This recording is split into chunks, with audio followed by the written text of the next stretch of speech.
রাঙামাটির সাজেক ভ্যালিতে ভয়াবহ অগ্নিকাণ্ডে রিসোর্ট, কটেজ ও রেস্তোরাঁ সহ ব্যাপক ক্ষয়ক্ষতির কারণে পর্যটকদের সাজেক ভ্রমণে নিরুৎসাহিত করেছে জেলা প্রশাসন। এ বিষয়ে আরো জানাতে সরাসরি যুক্ত হচ্ছেন সহকর্মী মিশু মল্লিক। মিশু, সাজেকের এখন পরিস্থিতি কেমন দেখছেন, বিস্তারিত জানাবেন। চৈতি টানা 5 ঘন্টার আগুনে আসলে ধ্বংসস্তূপে পরিণত হয়েছে মেঘের রাজ্য খ্যাত সাজেক ভ্যালি।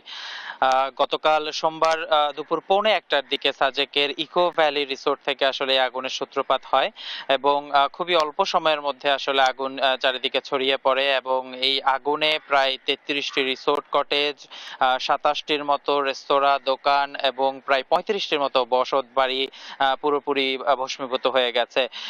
আসলে আগুন লাগার পরে আমরা যেটা জানি আসলে সাজেক পাহাড়ের সর্বোচ্চ শীর্ষে অবস্থিত একটি পর্যটন কেন্দ্র।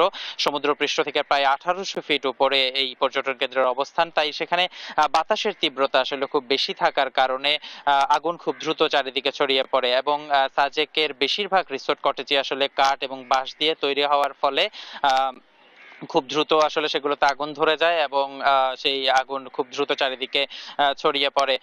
আরেকটি বিষয় জানিয়ে রাখতে চাই, আসলে সাজেকে সবসময় আসলে পানির একটি সংকট আগে থেকেই ছিল। পাহাড়ি ঝর্ণা থেকে সংগ্রহকৃত পানি দিয়ে আসলে সাজেকের জীবনযাপন করা হতো এবং পর্যটকদের ব্যবহারের জন্য পানি করা হতো, কিন্তু এবং সাজেকে পাশাপাশি কোনো ফায়ার স্টেশন না থাকার কারণে আসলে আগুন নেভাতে সেনাবাহিনী, স্থানীয় লোকজন এবং বিজিবি সকলকে আসলে খুব প্রচন্ড বেগ পেতে হয়।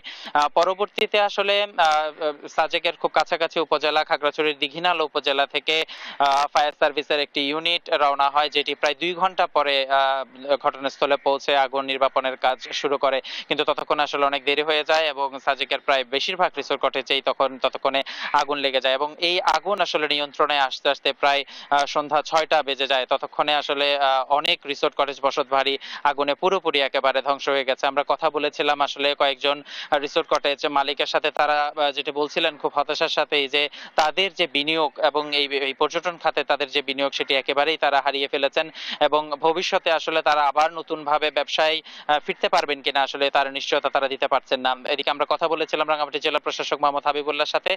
তিনি বলছিলেন যে এই অগ্নিকাণ্ডের কারণ অনুসন্ধানে 5 সদস্যের একটি তদন্ত কমিটি গঠন করা হয়েছে, যেটি আগামী 7 দিনের মধ্যে আসলে রিপোর্ট প্রদান করবে।